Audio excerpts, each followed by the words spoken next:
आप सभी का दूरदर्शन समाचार आप देख रहे हैं और ताजा तरीन खबरों को लेकर हाजिर हूं मैं कृतिका। अगले 1 घंटे में हम जानेंगे देश दुनिया से जुड़ी तमाम बड़ी और छोटी खबरें, जिसमें बड़ी खबरों का भी जिक्र अगर हम कर लें तो अभिनेता मिथुन चक्रवर्ती को दादा साहब फाल्के पुरस्कार दिया जाएगा। इस बड़ी खबर के साथ शुरुआत कर लेते हैं, लेकिन सबसे पहले नजर डाल लेते हैं इस वक्त की हेडलाइंस पर।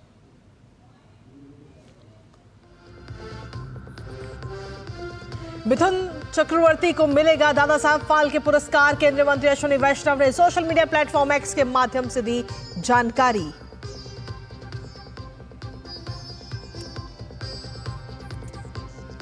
नेपाल में भारी बारिश से बिहार प्रभावित, राज्य की सभी नदियां उफान पर। वहीं नेपाल में भी हालत गंभीर, बाढ़ और भूस्खलन के कारण अब तक 190 से ज्यादा लोगों की मौत।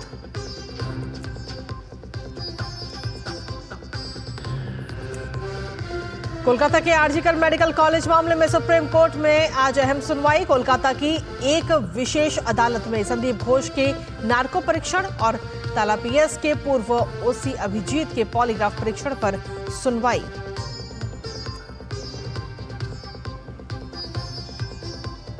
तिरुपति प्रसाद मामले में एसआईटी की जांच तेज। आज सुप्रीम कोर्ट में भी इस मामले में दायर याचिकाओं पर होगी सुनवाई। सुप्रीम कोर्ट की निगरानी में एसआईटी से जांच कराने की है मांग।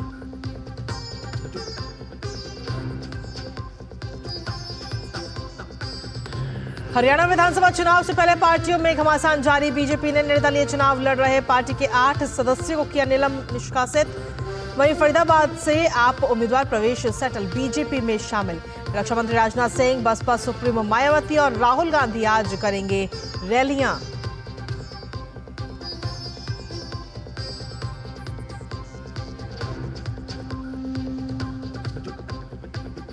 और अंतर्राष्ट्रीय खबरों में यमन में हूती विद्रोहियों पर इजरायली हमले के बाद नई घटनाक्रम। नेतन्याहू ने विपक्षी नेता को सरकार में किया शामिल, तो बाइडेन ने मध्य पूर्व में युद्ध से बचने की दी सलाह। कहा नेतन्याहू से करेंगे बात।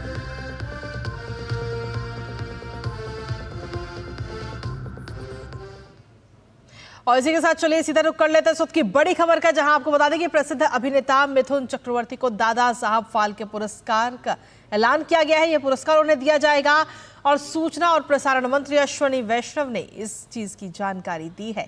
दरअसल आपको बता दें कि 8 अक्टूबर को यह पुरस्कार उन्हें दिया जाएगा। दरअसल भारतीय सिनेमा में उल्लेखनीय योगदान के लिए इस पुरस्कार का ऐलान किया गया है। अश्विनी वैष्णव की तरफ से जो सोशल मीडिया प्लेटफॉर्म एक्स पर कहा गया, उन्होंने कहा कि मिथुनदा की सिनेमाई यात्रा प्रेरित करती है और पुरस्कार समारोह में उन्हें यह पुरस्कार दिया जाएगा। तो इस वक्त की सबसे बड़ी खबर आप तक पहुंचा रहे हैं और ये अश्विनी वैष्णव का जो एक्स पर उन्होंने पोस्ट की है वो भी आपको दिखा रहे हैं।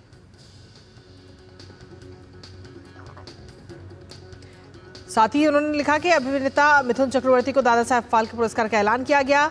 अश्विनी वैष्णव ने सोशल मीडिया प्लेटफॉर्म एक्स पर ये पोस्ट किया है, जिसमें उन्होंने लिखा कि ये घोषणा करते हुए सम्मानित महसूस हो रहा है कि दादा साहब फाल्के चयन जूरी ने अभिनेता मिथुन चक्रवर्ती जी को भारतीय सिनेमा में उनके प्रतिष्ठित योगदान के लिए पुरस्कार देने का निर्णय लिया है।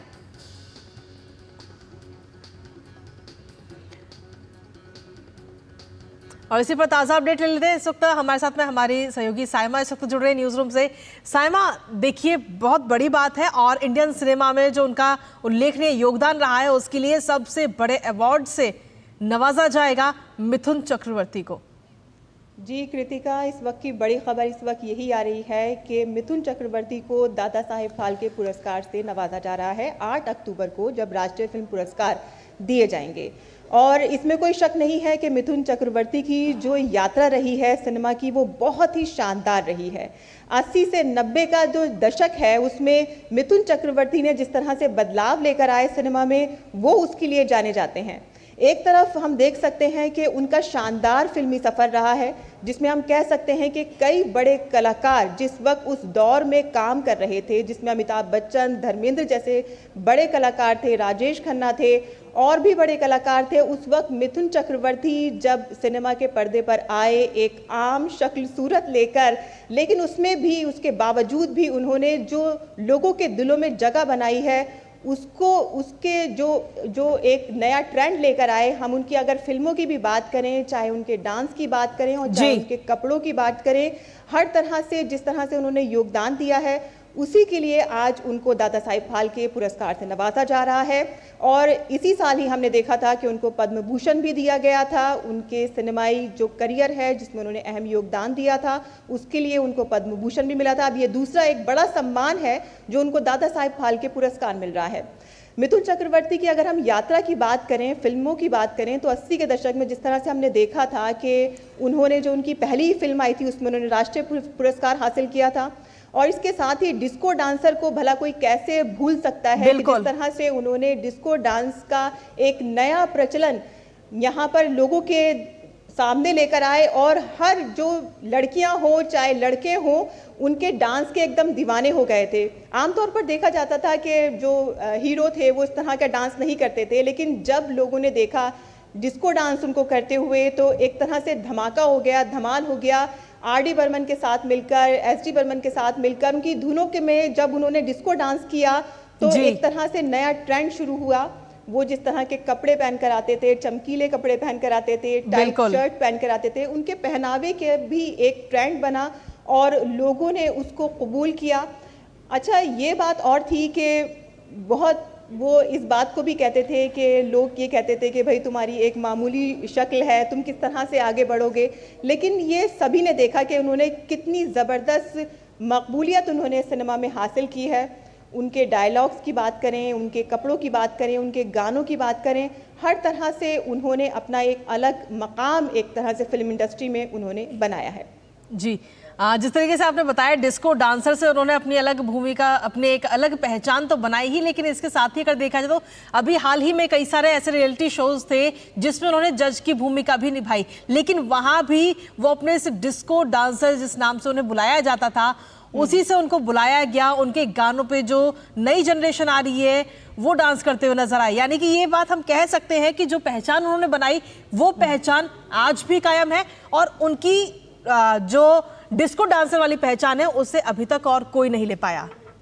जी, डिस्को डांसर तो एक उनकी चमकीली पहचान थी ही, लेकिन एक तरह से हम कह सकते हैं कि जिस तरह से वो सादगी, एक सादगी भरे अंदाज से जिस तरह से वो फिल्मी पर्दे पर आते थे, ना तो उनकी कोई शान शौकत रहती थी, एकदम सादा से वो दिखने वाले इंसान होते थे। उनके पहनावे में भी सादगी झलकती थी, उनके बोलचाल में भी सादगी झलकती थी।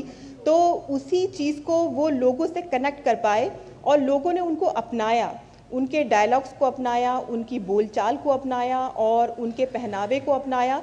तो ये हम कुछ एक बातें कह सकते हैं जिसकी वजह से उनको इतनी ज़्यादा प्रसिद्धि हासिल हुई। जी, साइमा, जब हम उनकी जर्नी की अगर हम बात करें तो जब उन्होंने शुरुआत की थी इस इंडस्ट्री में, उन्होंने कदम रखा था, तो उस वक्त उनके रंग रूप को लेकर भी कई सारी उन पे कमेंट्स करे जाते थे, लेकिन कहते हैं कि जब इंसान मन में ठान ले कुछ करने का तो वो जरूर करता है और कहीं ना कहीं यही इच्छा शक्ति जो है वो मिथुन चक्रवर्ती में भी नजर आई और उन्होंने अपना नाम किया दबे हुए रंग के बावजूद। जी, वो तो एक अलग बात ही थी, लेकिन जो उनकी डायलॉग डिलीवरी थी उसको लेकर लोग बहुत ज़्यादा दीवाने रहते थे। आज भी लोग उन्हीं की तरह से डायलॉग बोलते हैं और कई ऐसी चीज़ें हैं उनमें, उनका जो हेयर स्टाइल था, उनके जो स्टाइल था बोलने का, उनकी जो चाल थी वो भी उनकी इस तरह की थी। तो उनके अंदर लोगों ने एक हीरो को देखा जिसकी वजह से उनको इतनी ज़्यादा लोगों का प्यार मिला।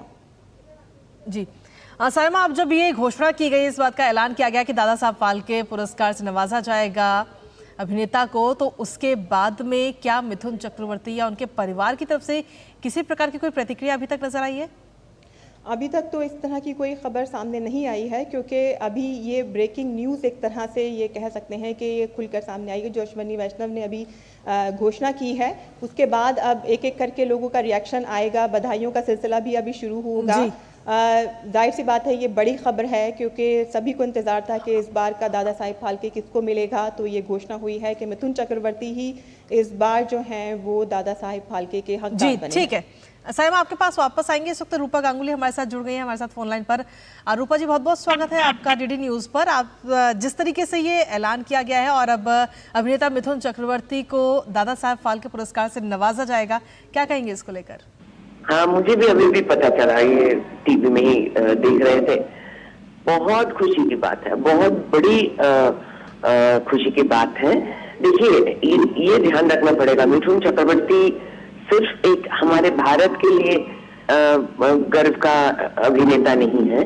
उनका बॉडी ऑफ वर्क बहुत बहुत सालों से, बहुत लड़ाई और बहुत कष्ट करके उन्होंने पश्चिम बंगाल से जाके मुंबई में अपना बहुत बड़ी जगह बनाई। और आज विश्व में भी कई जगह पे जाइए, मिठुन दा के नाम से लोग बहुत खुश हो जाते हैं। उनके पुराने गाने आज भी विदेश में अलग अलग देशों में बहुत अच्छे से चलाए जाते हैं और लोग उस पर डांस करते हैं, खुशी जाहिर करते हैं। तो आज ये बहुत बड़ी खबर है। मिठुन दा एकदम पक्का हकदार है ऐसे अवार्ड की। और दादा साहब फाल्के अवार्ड मतलब इतना सम्मान वाला अवार्ड है, इससे ऊपर तो क्या होगा।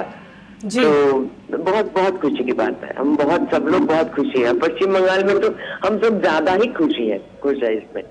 जी रूपा जी, आपके क्या कौन सी मूवी फेवरेट रही है मिथुन चक्रवर्ती जी की? देखिए, मिठुन दा की बहुत सारी फिल्म देखे हैं हमने। और मैं जब एकदम शुरू में महाभारत के दौरान मैं गई थी तो एकदम उनसे मुलाकात भी हुई थी बहुत। उनके साथ मैंने एक फिल्म भी की है। तो मेरा तो सबसे प्यारा है उनका हमने गया है मृणाल सेन का। तो वो बहुत सच्चा है। और एक्चुअली देखिए, एक एक्टर की ना जी, एक फिल्म के अलग अलग फिल्म में अलग अलग किरदार निभाए हैं। तो ऐसा नहीं कहा जा सकता कि कौन सा बेस्ट है। मैं इस तरह से कोई एक्टर के बारे में बोल ही नहीं सकती, कभी नहीं, क्योंकि उनका हर एक फिल्म में उन्होंने जान लगा के काम किया। बिल्कुल। And it was a very nice thing, you know, he is a very nice person also. इंसान भी बहुत प्यारा है। जी रूपा जी, जब भी हम मिथुन चक्रवर्ती जी को लेकर के जब हम आपस में भी बात करते हैं तो ये सुनने में आता है, जो लोग उनसे बहुत पर्सनली और बहुत क्लोजली उनको जानते हैं, कि वो जितना अच्छा अभिनय करते हैं उससे भी अच्छा उनका व्यक्तित्व है, उनका व्यवहार है। एक्चुअली है बहुत दिलदार इंसान, बहुत सोशल वर्क भी करते हैं बहुत सालों से। थैलासेमिया को लेकर उन्होंने बहुत काम किया है, आज भी करते हैं। और बहुत सालों से थैलासेमिया पेशेंट्स के लिए उन्होंने ऑर्गेनाइज किए बहुत सारे प्रोग्राम्स, और उनको कैसे मदद मिलेगी, क्योंकि वो एक बीमारी है जो मतलब बोल के तो नहीं आता, बच्चे के अंदर आ जाता है। तो ऐसे ऐसे बच्चों को लेकर उन्होंने बहुत काम किया है। He is been always a social worker. मतलब जितना कमाया वैसा उन्होंने जनता के लिए सेवा भी किया है, बहुत सालों से किया है। शायद ज्यादा लोग जानते नहीं है, लेकिन वो बहुत सालों से किए हैं। चुपचाप करते रहते हैं, ज्यादा ये सब बोलते नहीं है। जी रूपा गांगुली जी, जब हम उनके अगर हम बात करें जो उनका पूरा करियर रहा है, उस करियर में बहुत एक छोटे से किरदार से उन्होंने अपनी शुरुआत की, और जब वो हीरो बनने के लिए आए तो इस दौरान उनको कई जो चीज़ें हैं लोगों ने उनको जल्दी से स्वीकार नहीं किया उनके दबे हुए रंग की वजह से।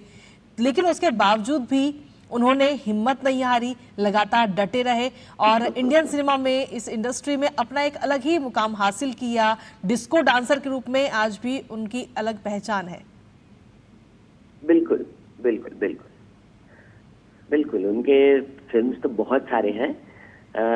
लास्ट में भी कुछ दिन पहले काबुली वाला बोल के एक फिल्म की उन्होंने बंगाली में जी, वो भी बहुत खास है। ऐसे बहुत सारे। और देखिए, एक इंसान जो ऐसा मुझे नहीं पता कि उनके मतलब कलर के वजह से उनको कुछ दिक्कत हुई कि नहीं, वो अपने जगह से अपने मतलब काम से जगह बनाया है। तो ये मुझे एग्जैक्टली पता नहीं कि उनको कलर की वजह से, बिकॉज मैं वो जब आए थे फिल्मों में मैं तो बहुत ही छोटी थी और मैं उनके साथ तब तो जानती नहीं थी। जब वो एकदम मध्य गगन में है, एकदम ऊपर है, तब मैं जाके महाभारत की द्रौपदी करने गई थी कलकत्ता से बॉम्बे।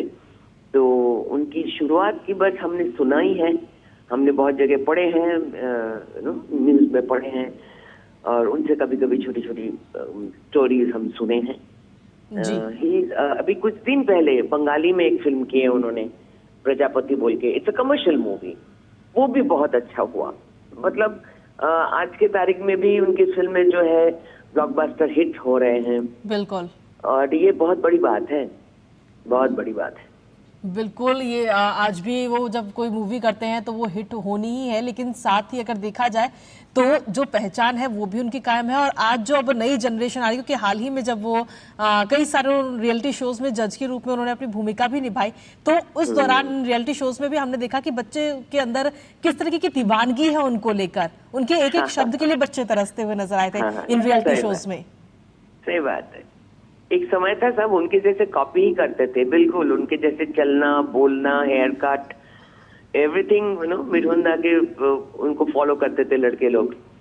मैंने देखा वो सब हेयर कट जो है वो मिठुन दा के हेयर कट बनाते थे जी। बहुत बहुत मजेदार बात है ये सब, बहुत अच्छी बात है। बहुत बहुत शुक्रिया रूपा जी अपना कीमती समय हमें देने के लिए और हमारे साथ बातचीत करने के लिए। और इसी के साथ में इस वक्त हमारे साथ में कोलकाता से हमारे सहयोगी प्रसन्नजीत बख्शी भी इस वक्त जुड़ गए हैं। प्रसन्नजीत, एक बड़ी खबर पे आपसे अपडेट्स लेना चाहेंगे। मिथुन चक्रवर्ती जी को इस वक्त सबसे बड़े पुरस्कार से नवाजा जा रहा है, दादा साहब फाल्के पुरस्कार से, जो इंडियन सिनेमा में उनका योगदान रहा है उसको लेकर। कृतिका, अगर इस तरह से मैं बात को शुरू करूं, शायद आप या हमारे दर्शक बुरा नहीं मानेंगे कि हमें कई बार मौका मिला है उनके साथ खाने पीने का, तो आप समझ ही सकते हो कि मैं ऐसा नहीं कहूंगा कि मेरे साथ काफी करीबी संबंध है, लेकिन काम के सिलसिले में हम लोग कई बार मिले हैं।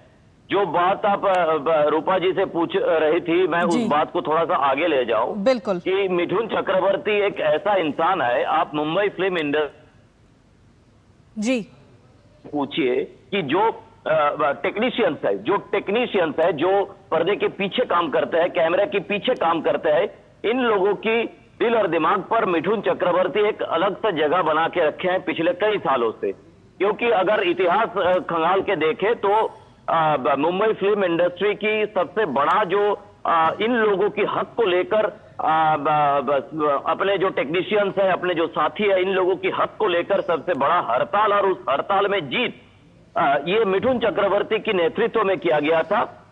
और अब उसी को बार बार याद दिलाते हैं जो लोग कैमरे के पीछे काम करते हैं, जो टेक्नीशियंस होते हैं, जो फोकस पुलर होते हैं, जो ट्रॉली ठेलते हैं, ये सब का कहना है कि अगर मिठुन चक्रवर्ती नहीं होते तो आज मुंबई फिल्म इंडस्ट्री में ये जो टेक्नीशियंस है जिनका इतना तवज्जो दिया जाता है, ये मिठुन चक्रवर्ती अगर नहीं होता तो इसीलिए कितना फिल्म हिट रहा, कितना फिल्म फ्लॉप रहा, कहां पे वो डिस्को डांसर लेके वेस्ट एशिया में उनका पॉपुलैरिटी है, ये छोड़ दीजिए।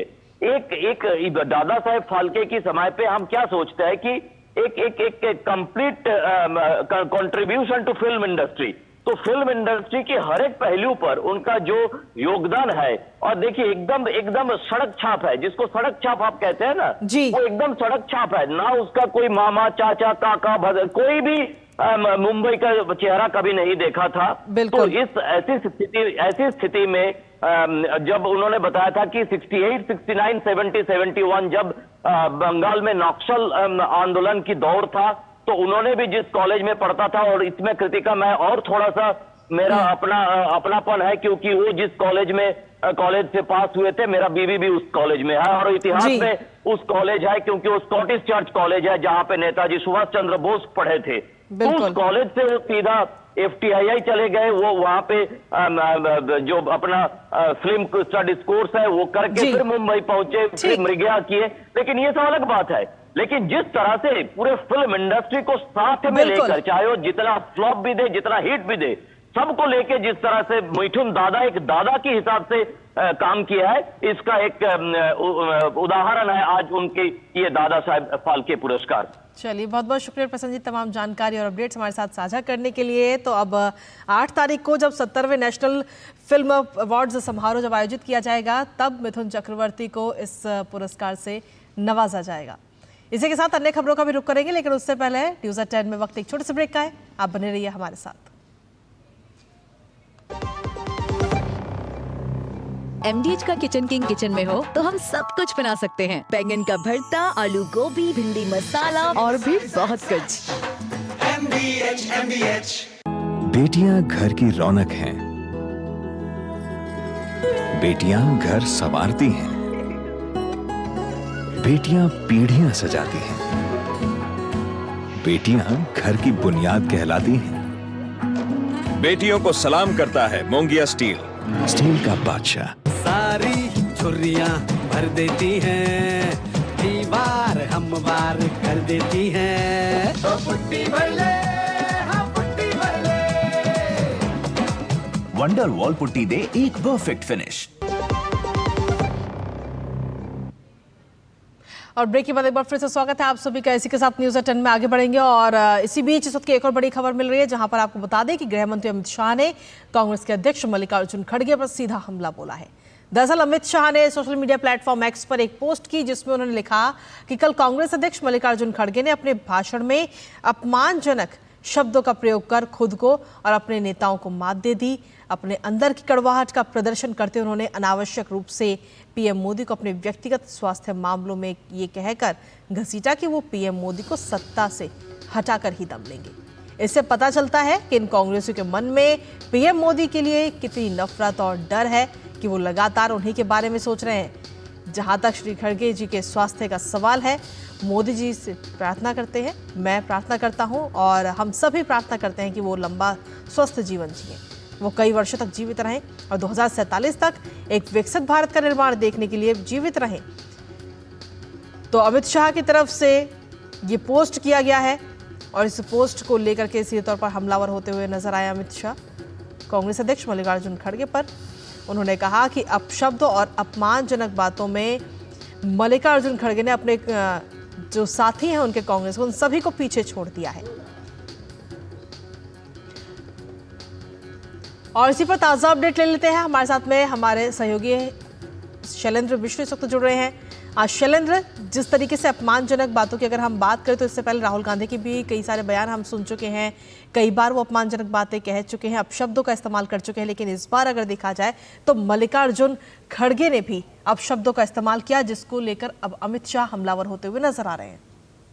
ये देखिए, यहाँ पर मैं दर्शकों को एक पत्र के बारे में बताना चाहूँगा। मल्लिकार्जुन खड़गे ने एक पत्र लिखा था और उस पत्र में कहा था कि राहुल गांधी को लेकर जो कुछ टिप्पणियां बीजेपी नेताओं की तरफ से की गई, उस पत्र के जवाब में बीजेपी के राष्ट्रीय अध्यक्ष जेपी नड्डा ने सिलसिलेवार तरीके से बताया था कि किस तरह से प्रधानमंत्री नरेंद्र मोदी के खिलाफ अपशब्दों का इस्तेमाल कांग्रेस पार्टी के नेता करते रहे और कांग्रेस के शीर्ष नेता यानी सोनिया गांधी, प्रियंका गांधी, राहुल गांधी और खुद अब मल्लिकार्जुन खड़गे, ये कोई पहला बयान नहीं है। जब प्रधानमंत्री नरेंद्र मोदी के प्रति कड़वाहट का एक तरह से प्रदर्शन कांग्रेस के शीर्ष नेतृत्व की तरफ से हो रहा है, कई जनसभाओं में हमने देखा है।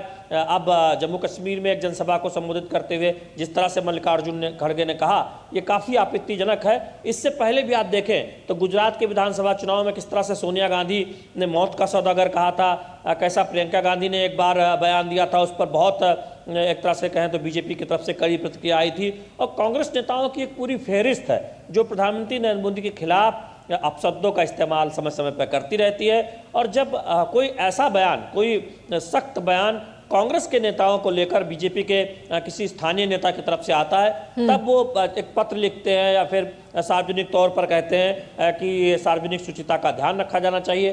तो मल्लिकार्जुन खड़गे और कांग्रेस के शीर्ष नेतृत्व को ये सोचना चाहिए कि खुद वो क्यों इस बात का ध्यान नहीं रखते, जब वो गाहे बगाहे नहीं, समय समय पर अक्सर प्रधानमंत्री नरेंद्र मोदी के प्रति जो उनकी अपने अंदर जो सोच है वो उसको प्रदर्शन करते रहते हैं। तो अब गृह मंत्री अमित शाह ने एक एक्स पर पोस्ट के जरिए उनकी लंबी उम्र की एक तरह से उम्मीद जताई और कहा कि 2047 तक जब विकसित भारत बनेगा तब वो जरूर उस विकसित भारत को देखें। मल्लिकार्जुन खड़गे को लेकर कहा और जिस तरह से टिप्पणी मल्लिकार्जुन खड़गे ने की प्रधानमंत्री नरेंद्र मोदी के बारे में, उनकी जो सोच है वो एक तरह से सामने आती है। और बीजेपी ये कह रही है कि देखिए, कांग्रेस पार्टी का यही रवैया बन गया है कि वो बीजेपी के शीर्ष नेता और दुनिया के सबसे लोकप्रिय नेता के खिलाफ इस तरह की टिप्पणियां करते रहते हैं। और ये टिप्पणी कोई स्थानीय नेता नहीं करते, कांग्रेस के शीर्ष नेता जो अध्यक्ष हैं, कांग्रेस अध्यक्ष है मल्लिकार्जुन खड़गे, या फिर राहुल गांधी जो सारे फैसले लेते हैं, या सोनिया गांधी या प्रियंका गांधी, उनकी तरफ से भी आता है। जी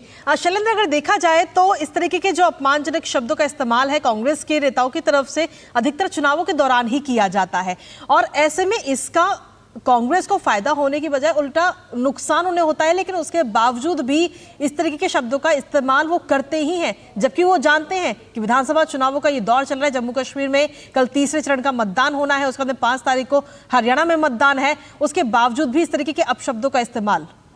ये देखिए, दो बातें हैं।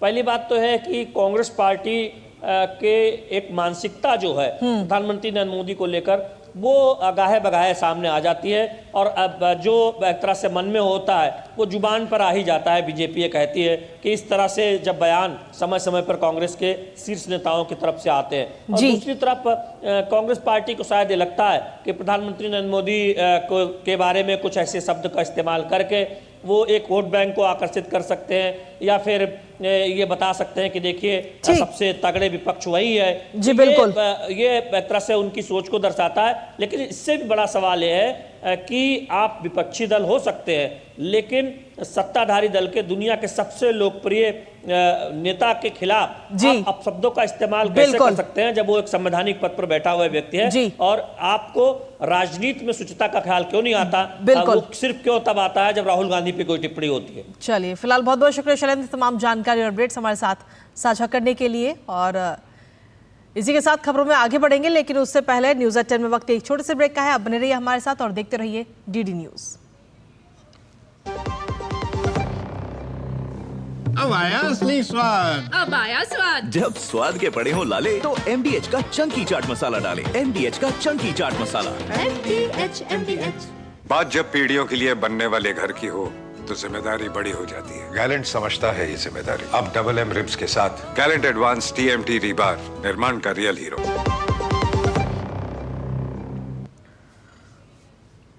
और ब्रेक के बाद एक बार फिर से स्वागत आप सभी का। खबरों में आगे बढ़ेंगे, न्यूज़ एट 10 में आगे बढ़ते हुए बात अब करेंगे नेपाल की।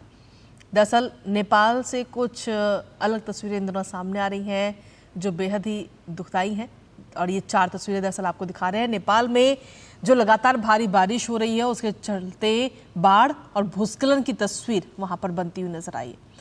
इन तस्वीरों में आप देख सकते हैं कि नेपाल में इस वक्त अलग अलग जगह पर क्या हालात हैं। आप देख रहे हैं जो ऊपर की दोनों तस्वीरें हैं उनमें बाढ़ की स्थिति, और तीसरी तस्वीर में भी बाढ़ की स्थिति, बाढ़ ने किस तरीके से लोगों के घरों को अपने कब्जे में ले रखा है। और चौथी तस्वीर आप देख रहे हैं ड्रोन के जरिए, जहां पर भूस्खलन हुआ है और भूस्खलन के बाद जो राजमार्ग है वो किस तरीके से बंद वहां पर हो गया है, और जो वाहन है वहां पे वाहनों की लंबी कतारें नजर आ रही हैं। तो नेपाल में भारी बारिश के कारण बाढ़ और भूस्खलन से अभी तक 190 से ज्यादा लोगों की मौत हो चुकी है। इसके साथ ही 30 से ज्यादा लोग लापता हैं। नेपाल गृह मंत्रालय के अनुसार आपदा की घटनाओं में 194 लोग घायल हुए हैं, और सभी सुरक्षा एजेंसियों की मदद से खोज एवं बचाव अभियान भी जारी है। साथ ही ये बताया गया कि अब तक 4,500 से ज्यादा आपदा प्रभावित लोगों को बचाया गया है, सुरक्षित स्थानों पर पहुंचाया गया है। बाढ़ और भूस्खलन प्रभावित लोगों को भोजन सहित आपातकालीन राहत सामग्री भी प्रदान की गई है, और घायलों का मुफ्त इलाज किया जा रहा है। इसके साथ ही बाधित राजमार्ग को यातायात संचालन के लिए खोलने के प्रयास भी वहां पर किए जा रहे हैं लगातार। इससे पहले जो जिस तरीके से हमने आपको तस्वीरें दिखाई, ये वो जगह जहां पर भूस्खलन हुआ है, और भूस्खलन के बाद में जो रास्ता है, सड़क है, जो राजमार्ग है वो बंद हो गया है, जिसकी वजह से दोनों तरफ ही लंबी लंबी कतारें लग गई हैं। हालांकि जो वहाँ का प्रशासन है वो लगातार ये कोशिश कर रहा है कि इस रास्ते को जल्द से जल्द खोला जाए।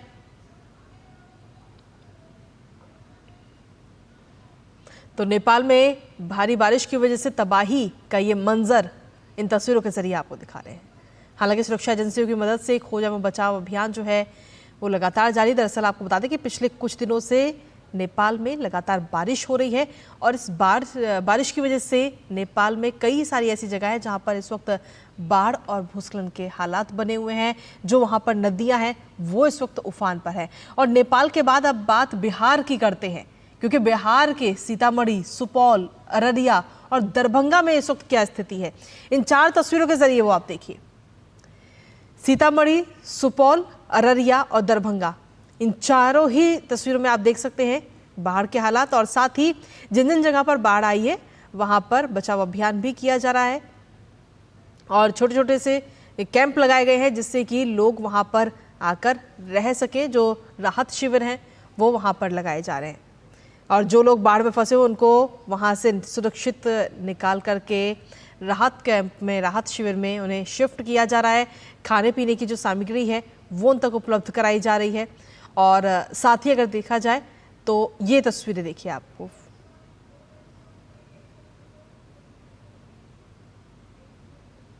तो भारी बारिश के बाद में कई नदियां जो हैं वो इस वक्त उफान पर है, क्योंकि जो बैराज हैं उनके गेट खोल दिए गए हैं और कई सालों में इतना पानी कभी नहीं आया जितना इस बार हम देख पा रहे हैं इन तस्वीरों के जरिए।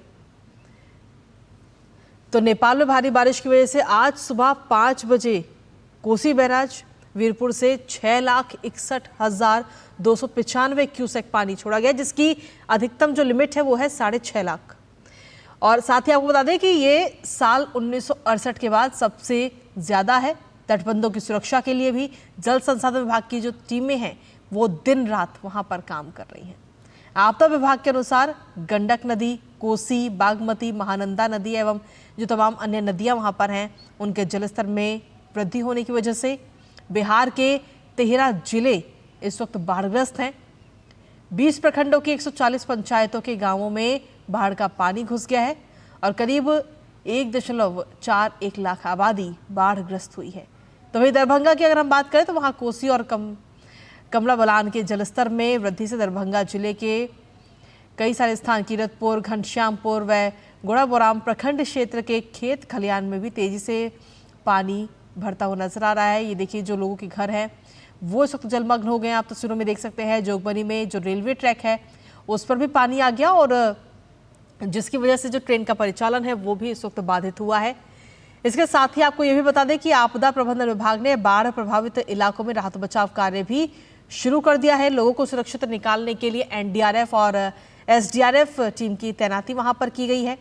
आपदा विभाग की ओर से अब तक 3 राहत शिविर और 1 सामुदायिक रसोई केंद्र का संचालन किया जा रहा है। इस शिविर में अभी तक 1200 बाढ़ शरणार्थी शरण लिए हुए हैं। बाढ़ग्रस्त लोगों के बीच अब तक करीब 200 पॉलिथीन शीट्स और करीब 2200 ड्राई राशन पैकेट का भी वितरण किया गया। 240 नावों का परिचालन वहां पर किया जा रहा है और जो लोग इस बाढ़ में फंसे हुए हैं उनको वहां से सुरक्षित निकाल करके दूसरे स्थान पर पहुंचाने की कोशिश वहां पर लगातार की जा रही है। तो आम जनजीवन जो है वो बिहार में इस वक्त अस्त व्यस्त हो गया। खासतौर पर बात अगर हम उन 13 जिलों की करें जो इस वक्त बाढ़ की चपेट में है, क्योंकि बैराज से लाखों क्यूसेक पानी छोड़ा गया है। जिस बैराज की जो अधिकतम लिमिट है वो है 6.5 लाख और 6,61,000 से ज्यादा क्यूसेक पानी उस बैराज से छोड़ा जा चुका है। और इसी पर ताज़ा अपडेट ले लेते हैं।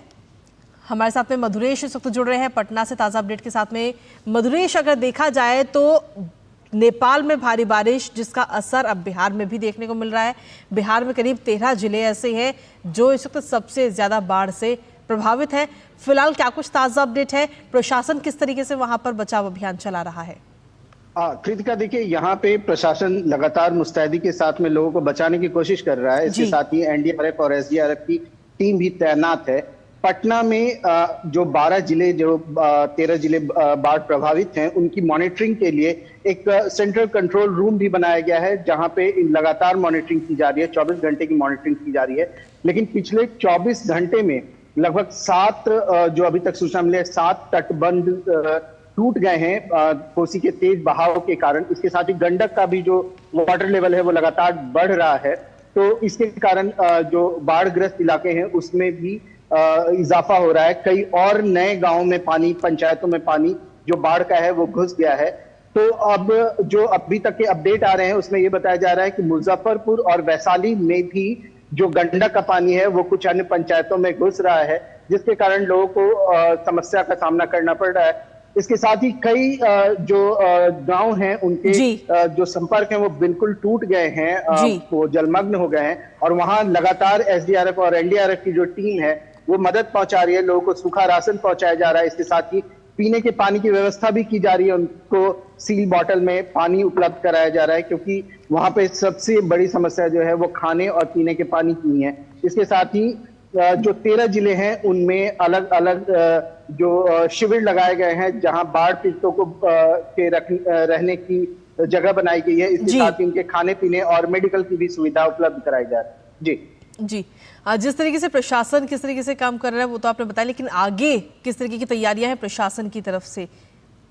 देखिए, ये लगभग 56 सालों के बाद ऐसा हुआ है कि कोसी और गंडक में इतना ज्यादा पानी आया है, तो इसे देखते हुए निश्चित रूप से प्रशासन हाई अलर्ट पर है और जो बिहार सरकार की अदर मशीनरीज हैं उनको भी अलर्ट पे रखा गया है। जितने अधिकारी हैं उनकी छुट्टियां कैंसिल कर दी गई हैं और इसके साथ ही जितने हॉस्पिटल्स हैं, जो सरकारी हॉस्पिटल हैं, उनमें किसी भी तरह के बाढ़ पीड़ित अगर किसी तरह घायल होते हैं, और खास करके जब बाढ़ की समस्या होती है तो वहां पे डायरिया वगैरह की जो समस्या होती है वो भी लोगों में देखने को मिलती है। तो ऐसा अगर कोई भी व्यक्ति बीमार हो रहा है तो उनका त्वरित इलाज हो सके, ये सुनिश्चित सरकार कर रही है। इसके साथ ही जो अलग अलग कैंप्स हैं वहां पर दवाइयां भी भेजी जा रही है, मेडिकल टीम भी अवेलेबल कराई जा रही है और गांव-गांव ये टीम विजिट भी कर रही है ताकि गांव में अगर कोई व्यक्ति बीमार हो तो उसको निकालने की पूरी तैयारी हो। और इसके साथ ही जो टोल फ्री नंबर है वो भी जारी किया गया है जिससे लोग मदद मांग सकते हैं। जिला प्रशासन को कॉल करके मदद तुरंत पहुंचाई जा रही है। चलिए ठीक है, बहुत बहुत शुक्रिया तमाम जानकारी और अपडेट्स हमारे साथ साझा करने के लिए मधुरेश। इस खबर पर आप लगातार बने रहिए, आगे भी आपसे अपडेट्स और जानकारियां हम लेते रहेंगे।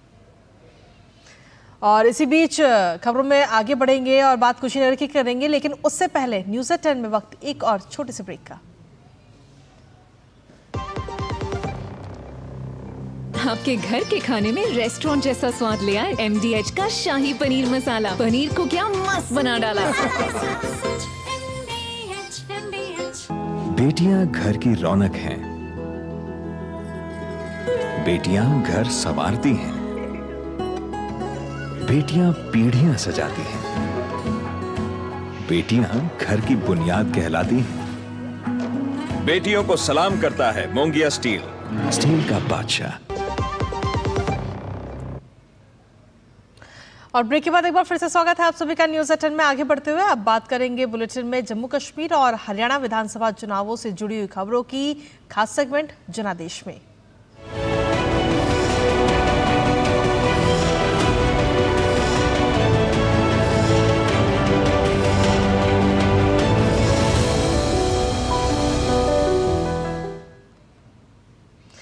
और जनादेश में बात करते हुए आपको बता दें कि रक्षा मंत्री राजनाथ सिंह आज हरियाणा के कालका और दादरी विधानसभा क्षेत्र में चुनावी जनसभाओं को संबोधित करेंगे। वो यहां से भारतीय जनता पार्टी के उम्मीदवार शक्ति रानी शर्मा के पक्ष में वोट करने की अपील जनता से करेंगी। वहीं रैली में पूर्व मंत्री विनोद शर्मा और सांसद कार्तिकेय शर्मा शामिल होंगे। इसके बाद राजनाथ सिंह चरखी दादरी में भी एक जनसभा को संबोधित करेंगे।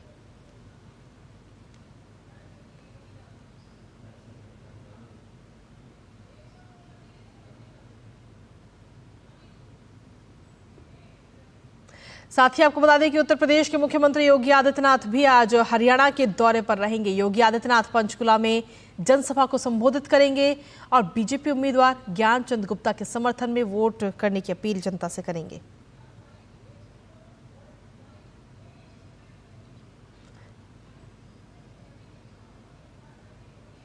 और वहीं हरियाणा के मुख्यमंत्री नायब सिंह सैनी कैथल के उदय भान सिंह किला में रैली करेंगे। भाजपा उम्मीदवार के पक्ष में वोट करने की अपील जनता से करेंगे।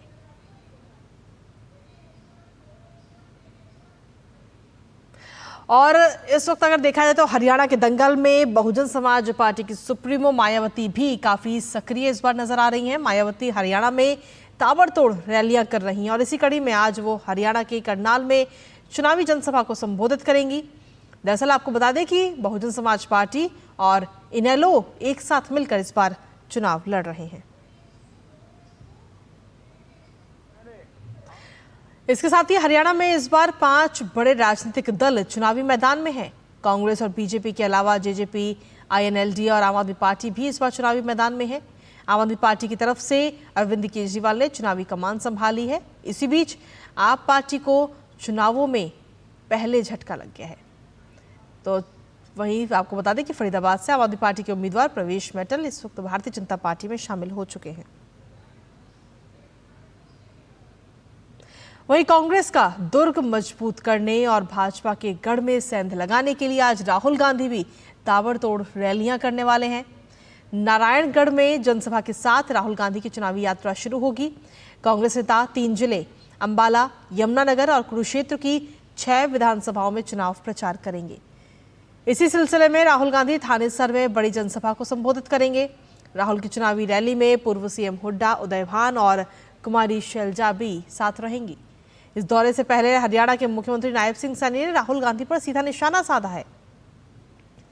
दरअसल मुख्यमंत्री ने आरक्षण के मुद्दे पर राहुल गांधी के दावों पर सवाल उठाया। उन्होंने कहा कि राहुल गांधी ये बताएं कि उनकी सरकार में पर्ची खर्ची से क्यों नौकरी मिलती थी।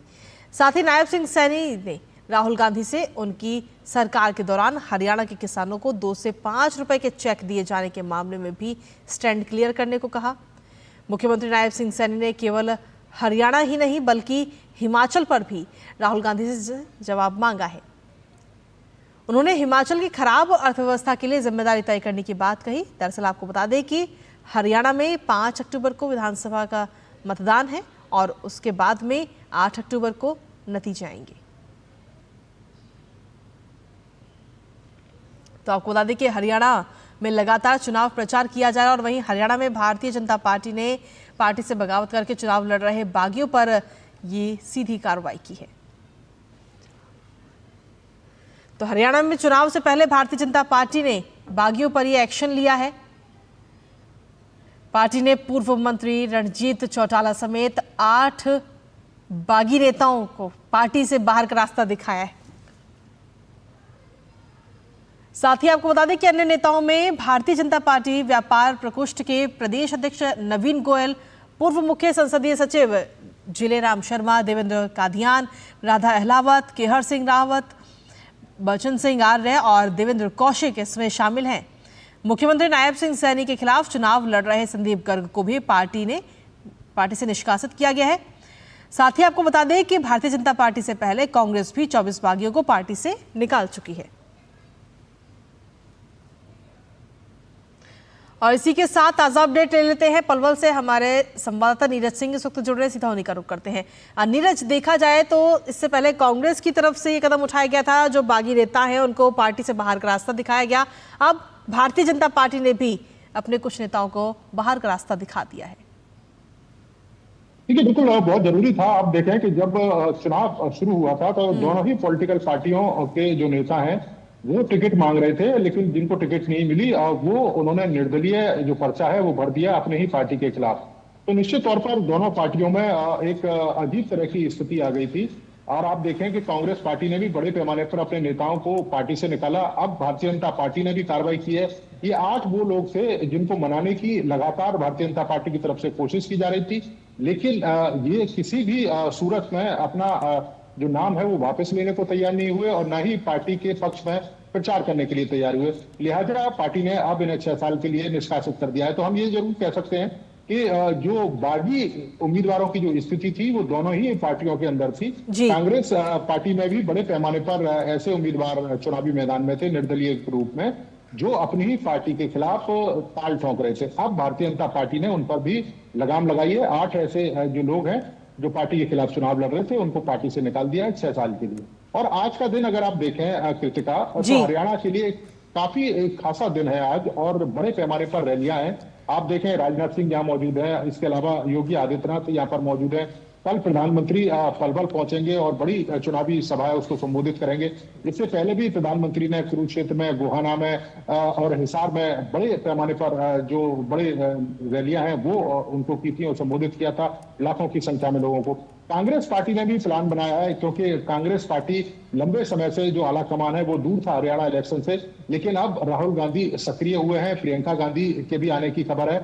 और जिस तरह की रणनीति बनाई है कांग्रेस पार्टी ने, आप देखें कृतिका कि जो जीटी जो रोड है उसको आप देखें कि ये ज्यादातर सोनीपत, पानीपत, कुरुक्षेत्र और अंबाला और पंचकुला तक ये जो इलाका है जीटी हाईवे से जा रहा है, वहां पर ज्यादातर सीटें भारतीय जनता पार्टी ने जीती थी। लेकिन कांग्रेस पार्टी ने रणनीति के तहत आप देखें राहुल गांधी की तमाम जो सभाएं हैं वो अंबाला, इसके अलावा यमुनानगर और कुरुक्षेत्र में किए हैं, रोड शो करेंगे। तो दोनों ही पार्टियां पूरी ताकत लगा रही हैं। लेकिन हाँ, इतना जरूर कहेंगे कि प्रचार के मामले में कांग्रेस आला कमान थोड़ा सा पीछे रहा है और राहुल गांधी बिल्कुल आखिरी समय में चुनावी समर में उतरे हैं। तो अब देखना है कि कितना फायदा वो पार्टी के लिए करा पाते। चलिए, फिलहाल बहुत बहुत शुक्रिया नीरज, तमाम जानकारी और अपडेट्स हमारे साथ साझा करने के लिए। तो जिस तरीके से देखा जाए तो हरियाणा विधानसभा चुनावों की हम बात कर रहे हैं और साथ ही आपको बता दें कि हरियाणा में 5 तारीख को एक चरण में मतदान होना है और उसके बाद में 8 तारीख को नतीजे आएंगे और 8 तारीख को पता चल जाएगा कि आखिर जनता किसको जनादेश देती है। और इसी बीच रुकेंगे छोटे से ब्रेक के लिए, आप बने रहिए हमारे साथ।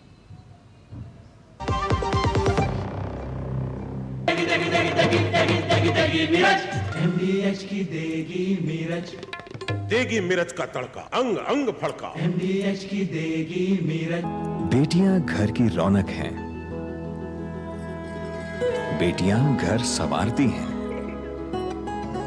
बेटियां पीढ़ियां सजाती हैं, बेटियां घर की बुनियाद कहलाती हैं। बेटियों को सलाम करता है मोंगिया स्टील, स्टील का बादशाह। और ब्रेक के बाद एक बार फिर से स्वागत है आप सभी का। खबरों में आगे बढ़ेंगे, बात करेंगे अब जम्मू कश्मीर विधानसभा चुनाव से जुड़ी। दरअसल जम्मू कश्मीर विधानसभा चुनाव के तीसरे और अंतिम चरण के लिए मतदान के लिए सभी प्रबंध कर लिए गए हैं। प्रदेश में शांतिपूर्ण और सुचारू रूप से मतदान सुनिश्चित कराने के लिए व्यापक सुरक्षा व्यवस्था की गई है। आपको बता दें कि इस चरण में कल 7 जिलों की 40 विधानसभा सीटों पर मतदान कराए जाएंगे। इनमें से 16 सीटें कश्मीर संभाग में हैं और 24 सीटें जम्मू संभाग में हैं। विधानसभा चुनाव के तीसरे चरण के लिए प्रचार अभियान कल शाम को संपन्न हो चुका है। साथ ही आपको बता दें कि इस चरण में 39,18,000 से ज्यादा मतदाता 415 उम्मीदवारों के भाग्य का फैसला करेंगे और ये मतदान कल सुबह 7 बजे से शाम 6 बजे तक चलेगा। जम्मू कश्मीर में विधानसभा चुनाव 3 चरणों में कराए जा रहे हैं, जिसमें पहले चरण की अगर हम बात करें तो 61% से ज्यादा मतदान दर्ज किया गया था, जबकि जब दूसरा चरण हुआ तो दूसरे चरण में 56% मतदान दर्ज किया गया था। तो अब जम्मू कश्मीर में विधानसभा चुनाव की मतगणना 8 अक्टूबर को हरियाणा के साथ ही होगी और देखना होगा कि जनता अपना जनादेश किसे देती है, किस पार्टी को सत्ता पर काबिज करती है। ये वाकई देखने वाली बात होगी, क्योंकि इस बार के जो जम्मू कश्मीर के विधानसभा चुनाव है वो बेहद ही खास है अपने आप में, क्योंकि 10 साल बाद ये चुनाव हो रहे हैं। और बहुत ज़्यादा खास इसलिए भी है क्योंकि इस बार 370 धारा हटने के बाद ये पहली बार विधानसभा चुनाव हो रहा है। और इसी पर ताजा अपडेट ले लेते हैं। हमारे साथ में हमारे सहयोगी धीरज इस वक्त जुड़ रहे हैं, सीधा उन्हीं का रुख करेंगे। धीरज, अगर बात करें जम्मू की तो कल वहां पर विधानसभा का चुनाव होना है, मतदान होने हैं कल, तीसरा और अंतिम चरण है। क्या कुछ नजारा, साथ ही पोलिंग पार्टियां भी रवाना हो चुकी हैं अपने गंतव्य के लिए?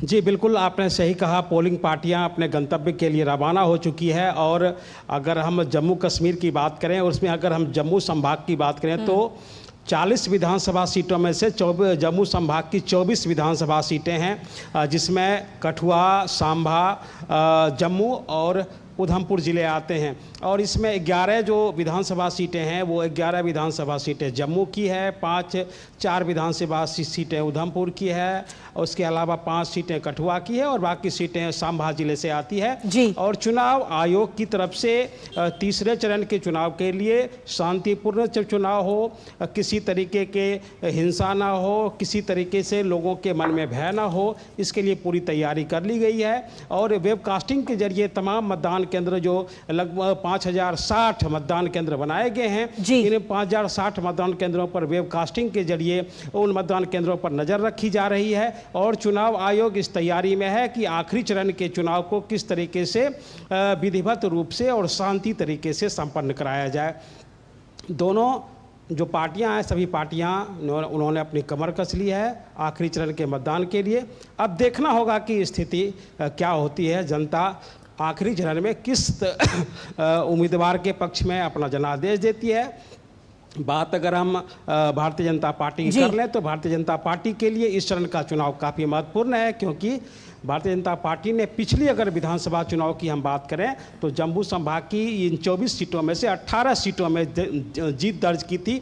तो भारतीय जनता पार्टी के लिए इस बार का जो चुनाव है, आखिरी चरण का जो जम्मू कश्मीर का चुनाव है, ये काफ़ी महत्वपूर्ण है। और जिस तरीके से भारतीय जनता पार्टी ने यहाँ रैलियाँ की, जिस तरीके से PM ने, गृह मंत्री ने सभाएं की है, उससे जरूर इस बात की संभावना जताई जा रही है कि यहाँ मतदान शांतिपूर्ण तरीके से और भारतीय जनता पार्टी के लिए बहुत ही बेहतर होगा। जी ठीक है, आपके पास धीरज वापस आएंगे। रमा त्यागी भी इस वक्त हमारे साथ बनी हुई श्रीनगर से, इस वक्त रमा जुड़ी है हमारे साथ में, और रमा के पीछे का नज़ारा जो है वो बेहद ही खास और बेहद ही सुंदर नज़ारा भी हम रमा देख पा रहे हैं स्क्रीन के जरिए।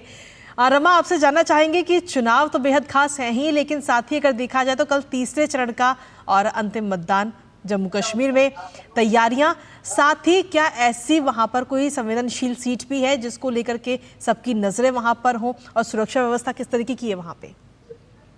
देखिए, इस वक्त मैं बारामूला में हूँ और जो ये आप नज़ारा देख रही हैं बारामूला का ही है। पीछे इससे थोड़ी ही दूर उरी है। तो अपने आप में जो बारामूला ज़िले की जो सारी सीटें हैं, ये सभी की सभी क्रिटिकल सीट्स हैं और इन सभी पर सुरक्षा से लेके सुविधा तक तमाम इंतजाम किए गए हैं, चुनाव आयोग के द्वारा भी, जिला प्रशासन के द्वारा भी। और क्योंकि पहाड़ी इलाका है, LOC के पास कई इलाके हैं, तो वहाँ पर जो मतदान केंद्र है वहाँ पर पहले से ही टीमें जो है रवाना की जा चुकी हैं, और बाकी जो जगह है, जो प्लेन्स है, उनमें आज सुबह से ही टीमों को रवाना करने का काम जारी है और वेबकास्टिंग की व्यवस्था की गई है जिससे कि स्पष्ट और स्वतंत्र चुनाव सुनिश्चित किए जा सकें और ज्यादा से ज्यादा मतदाता अपने घरों से बाहर निकलें। इसके लिए भी पहले से ही स्वीप कार्यक्रम और बहुत से कार्यक्रम जो हैं यहाँ पर जो प्रशासन के द्वारा किए गए हैं। और इसके साथ ही आपको बता दें कि अगर पिछले लोकसभा चुनाव की बात करते हैं तो एक नया कदम उठाया गया था यहाँ पर। अगर हम कश्मीर संभाग की बात करते हैं, पहली बार होम वोटिंग का, तो होम वोटिंग भी जो है वो सभी जगहों पर हो चुकी है। और इसके साथ ही इस बार जब हमने पूछा था कि क्या नया कदम उठाया गया है, तो ग्रीन पोलिंग स्टेशन हैं वो बनाए गए हैं और वहां पर ग्रीन प्लांटेशन की गई है और जो मतदाता है जो वो भी आकर वहां पर प्लांटेशन कर सकते हैं और अपना जो योगदान है उसमें मार्क कर सकते हैं। तो अपने आप में तमाम कदम उठाए गए हैं, तमाम उत्साहवर्धन कई जो है पिंक पोलिंग स्टेशन यहाँ पर बनाए गए हैं और उनमें जो है बहुत अच्छी सजावट की गई है और लोग इसको देख रहे हैं, क्योंकि पहले इस तरह से नहीं होता था। इतनी बड़ी संख्या में ना मतदाता आते थे, ना इतना ज्यादा प्रबंध होता था, लेकिन इस बार पूरा प्रबंध किया गया है और पूरी कोशिश है कि ज्यादा से ज्यादा मतदाता बड़ी तादाद में यहाँ पर निकल कर आए। जी, जो पहले चरण में मतदान हुआ, दूसरे चरण में मतदान हुआ, जो उसके रिकॉर्ड दर्ज किए गए हैं उससे भी ज्यादा मतदान कराने की कोशिश इस बार तीसरे चरण में की जा रही। फिलहाल धीरज आपका और रमा आपका भी बहुत बहुत शुक्रिया तमाम जानकारी और अपडेट्स हमारे साथ साझा करने के लिए।